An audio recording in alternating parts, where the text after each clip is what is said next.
why don't you just go ahead and do it? Yeah, I'll just go ahead and do it. Thank you. All right. Well, engines on this list were chosen because of ongoing recalls, owner complaints, class action lawsuits, and government investigations over the past 12 months.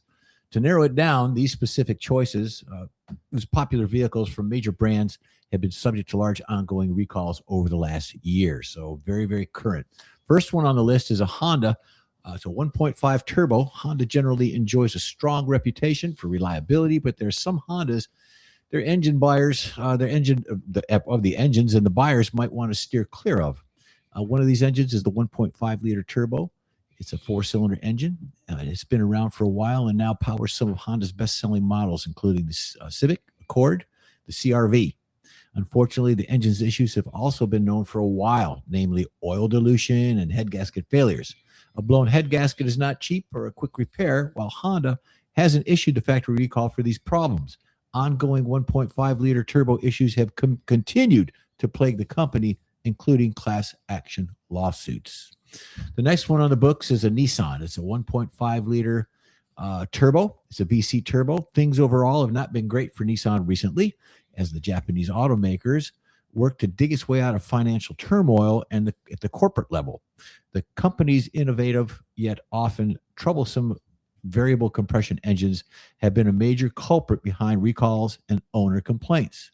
The 2026 Nissan 1.5 is a 3-cylinder turbo VC motor has proven especially problematic, with the company recalling over 600,000 Rogue SUVs for potentially catastrophic engine problems. If the fortunate sums affected by the engine will only need a throttle body replacement. So it's either one or the other. Very, very difficult to do.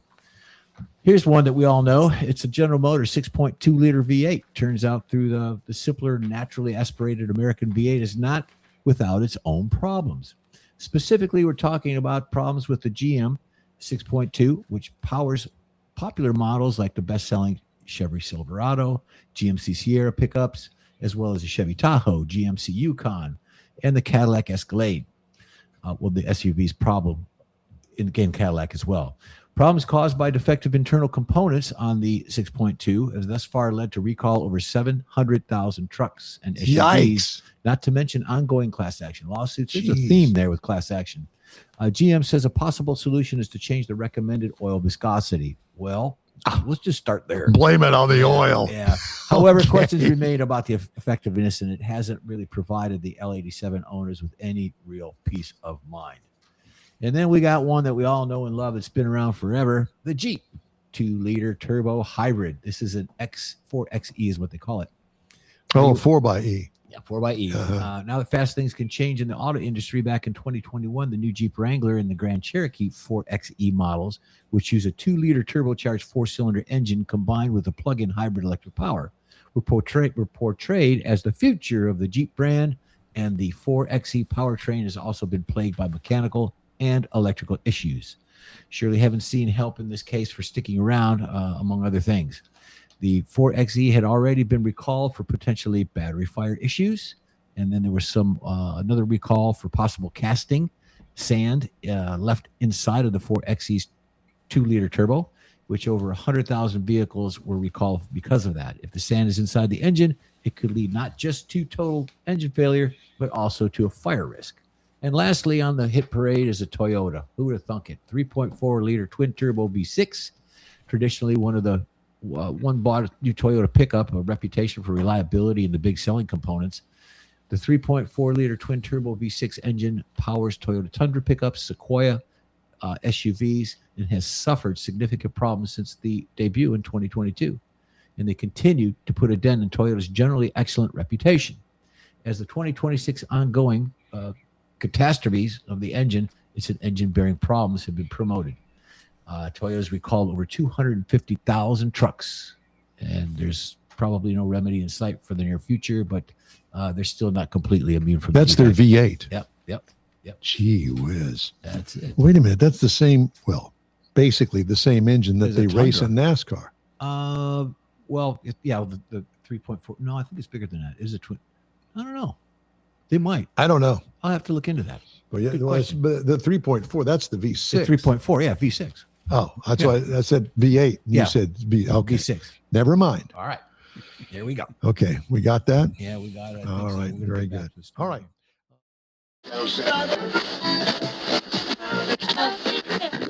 Very good. All right. Time now for our water parks driving destinations. Mr. Mars? Yeah, we went looking for something for the 4th of July for the family, thought about water parks. It's hot here. And of course, you think about Schlitterbahn, we mentioned earlier, or even Typhoon, Texas, up in Katy. Really large. A lot of people go there, big, large corporate parks. However, there's a few others around, like Hurricane Harbor Splashtown. Now, this is the old Splashtown. It is the oldest major water park in the Houston area. It's known for the variety of the slides, like the multi-lane racing slide. It's got a giant funnel ride, and there's a lot of wave pools on it. It's very easy to get to. It's in spring up off 45, so it's very popular with families. The second one that we wanted to look at was Big Rivers Water Park and Adventures. Now, this is up in New Caney, a little bit further up, but it's more than a water park. You can do zip lines. You got aerial adventure courses. You got climbing attractions. There's some animal. They even got some amusement park rides along with the regular traditional water slides and the pools. It's kind of a hybrid water park and adventure park. It's a great place to take the family, and you can do a little bit of everything at this one location. The third one we want to look at is Splashway Water Park. Now, it's got a reputation as being one of the cleanest and most family-friendly water parks in Texas. It's located southwest of Houston, and it's kind of a relaxed atmosphere, and it makes it more appealing for the family because it's a little more family comfortable as far as what you're trying to say, it's a little bit more laid back for old people. Yeah. Well, or if you've got young children, it's Well, that's why I say grandma and grandpa could take the young kids there. Yeah. There you go. That'll do it. The fourth one we wanted to talk about is, and I've never heard of it, Nestler Park Family Aquatic Center. Now, this is down in Texas City, and it's actually part of the Texas City Parks Department. And it's very community-centered atmosphere because it is part of the City Parks Department. It's great for parents looking for a day to get out on the water without a lot of expense and not a lot of crowds that you're going to find at the bigger commercial attractions. The fifth one, and I like the name of it, and I've seen signs for it, but it's the Pirates Bay Water Park down in Baytown. Now, it's obviously got a nautical theme, and it's got a lot of different things from a water park, including a large lazy river. It's got a wave pool. You got lots of things you can climb on if you're a climber, and water slides of different sizes. And it's all part of a pirate-inspired design to give it a very different atmosphere. And it is another city-owned park, so it kind of gives it a different atmosphere. It's not quite so corporate level because it is the city park, and it's for many of the Houston families that are close around. The other one I found interesting was the Strawberry Water Park. Now, this is in Pasadena. It's smaller, and it's much more of a neighborhood feel, so families can see the children. It's not really so big. They can get lost, 100 yards away in some river that's going someplace. And so for a lot of the Southeast Houston residents, it's a quick, easy way to get to a water park without going all the way across town. The last one I found was Noah's Ark Park it's in Houston on West Center Drive. Now, it's really unique because it combines a neighborhood water park atmosphere with a biblical ark theme. So instead of being focused on extreme thrills, it really emphasizes family fun with the swimming and lazy rivers, that kind of thing. And it's not every water attraction needs to have all the big towers. There's plenty of those. Will you be able to walk on water when you get done there? Sir? Will you be able to walk on water when you get done there? Well, I'm not sure, but it might be part of one of the attractions they might want to add. Sorry, I just had to go there. Yeah. No, but that's some of the things you could do if you don't want to go to a water park that's got all the big commercial corporate water parks. It's got massive crowds to them. These will get you into a little bit different atmosphere. All right, time now for...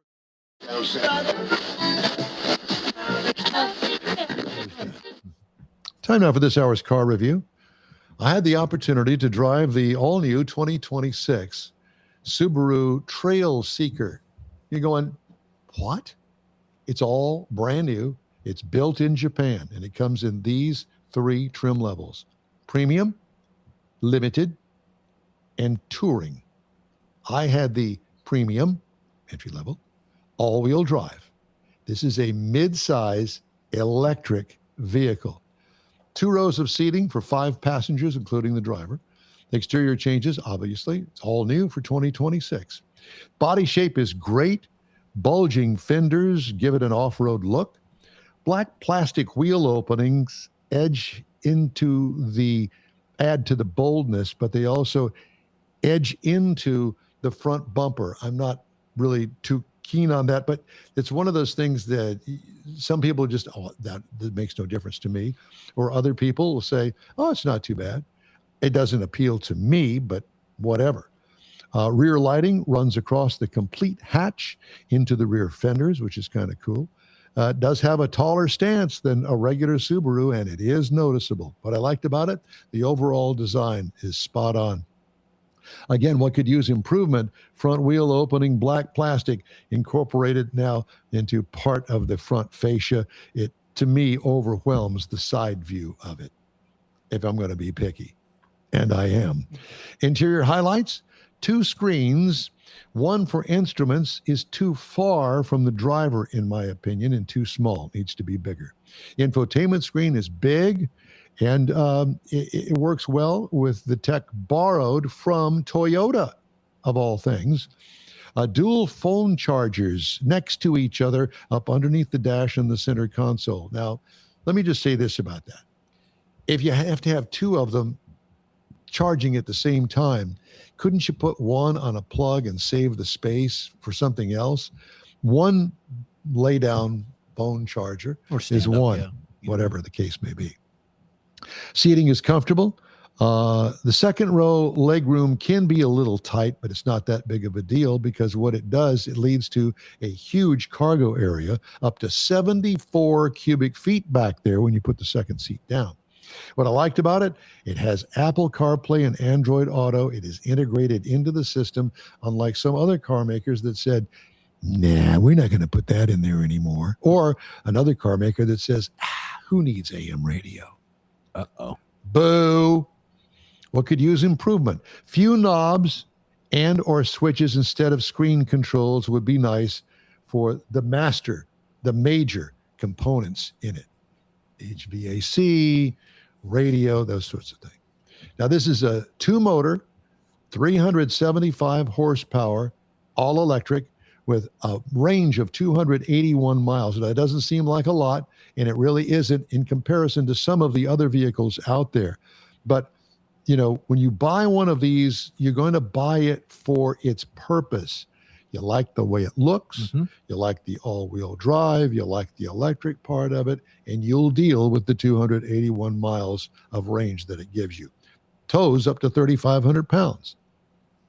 Miles per gallon, well, there's none of that, but my 40-mile commute to work used 12% of its full charge, That's if not that gives bad, you is an it? idea. I mean, is that good? Average? 12%. Well, the batteries aren't that big, so... Yeah. It is what it is. But I think your purpose driven is good too. Yeah. And the fact that, you know, if you do it the right way, you get to work, you plug it in, it's full at the end of the day when you're ready to come home. Same thing when you get home, you plug it in. There's a lot of plugging. And if you're into that sort of thing and it doesn't bother you, good for you. What I liked about it, the power, plenty of it. What could use improvement? How about a hybrid option? Yeah. Just your saying, plug-in, yeah. Is there such a thing? I don't know. Can you take an all-electric vehicle and make it a gasoline hybrid? I don't know. But I like the body style. I like the way it looks. I like it overall. Ride and handling. Ride is excellent. What could use improvement? Didn't take it off-road, but expect there are some limitations to it. But who's to say? I mean, I'm not an off-road expert, so don't ask me. Base trim price on this, $41,445. Price is tested $41,840. Base model price, $39,995. Competitors, the Hyundai Ioniq 5 is $35,000. Okay. Tesla Model Y, $39,900. And Mustang Mach-E, I was kind of surprised at this, $37,795 is the entry level. Right in the middle there. Yeah. But you know what you get with the Tesla. You don't really know, future with this one. You know, I don't know anybody that owns a Mustang Mach-E. I think I that do. they had these. Do you? Yeah, buddy Todd Sheldon up in Colorado, so he's got one. Does he like it? I believe so. Sure. Yeah. I'm sure he does. He's a Ford guy. Yeah, he has to. Well, he doesn't have to, Yeah, he but does. yeah, I know. I hear what you're You know what I saying. like about that car, that review in those pictures? I love that steering wheel. That steering wheel in that car is cool. That kind of squared off. Yeah, flat Try- top, flat bottom. That seems to be the I trend know. these days. I was thinking, what you're doing, I was, how do I get one of those? Hey, we could retrofit it in your Buick. I can do it. I know. Yes, you can. can So do let's it. see, a crowbar and a No. hammer. It's all we need. Nah, you just need a couple of pipe and maybe a wrench. Something You like get that. it, yeah. Coming up. All right. Time now for This Week in Auto History, Mr. Mars. Let her rip. Uh-oh. I gotta Yes, find sir. We Mike. got a few things that we're going to run through right quick here on related to this holiday week that's coming up. And in 1894, inventor Elwood Haynes successfully tested his gasoline-powered vehicle up in Indiana. Elwood, part of the Blues Brothers. Yeah, this is this is why knew he that went to name. jail. So the Haynes Appleson, who's a guy that helped him with it, became one of the earliest successful American-built gasoline cars. In fact, because of history, back the way records were kept back in the late 1800s, there's a lot of people think this may actually be the first true automobile in America. But there was a lot of them coming out, so they're still up to debate. But he was one of the earliest for sure. See, it's the earliest donk, that's for sure. Yes, it is. Then in 1908, the Great New York to Paris race. Now, I thought this was interesting because it literally goes from New York to Paris. I mean, you had to go across the country. You had to go across the oceans. There we go, mountains. walking on water again. Yeah. So it's 22,000 miles across 3 continents. And this, again, was back in 1908. And the Thomas Flyer was declared the winner after going over some of the harshest roads imaginable. Of course, this was got worldwide attention from this because it did go halfway around the world. How did they ford the ocean? Put them on boats, Put them on ships. literally. They had big balloon tires on them, and they kind of paddle tires across there. But anyway, so also in 1914, Mercedes dominated the French Grand Prix. Now, it was a clean sweep by it Mercedes went into it to show their advanced engineering, including 4-wheel brakes, not just 2 wheels, but 4-wheel brakes. Had some aerodynamic design that you can see in these pictures here, and the reliability that they were building into it. So it demonstrated how racing could accelerate technology because a lot of other companies took the technology they found at this race and incorporated it into other aspects of their vehicles. Then in 1966, Irv Gordon purchased his legendary Volvo. Now, you may not know about old Irv, but he bought a brand new Volvo P1800 in 1966. Now, it was just a plain car, obviously, but he put 3 million miles on that car, got a Guinness World Book of Record on it, and it's now in the museum, a Volvo museum, and that is the vehicle with 3 million miles on it by one person driving one car. Wow. He got his use out of that one. I saw the story on that. That was good. Then in 1979, let's see if you know this one, the first Auto Shack store opened in Forest City, Arkansas. Very modest at the time, but that was the beginning of AutoZone. Oh, and I had no idea. I just thought AutoZone was always AutoZone. I did too. But it was truly an Auto Shack, I guess comparable to Radio Shack or whatever it was at the time. Yeah. And, of course, it became a big national chain of vehicles. That was just a few of the things we found interesting in auto history this week. Perfect. Very interesting.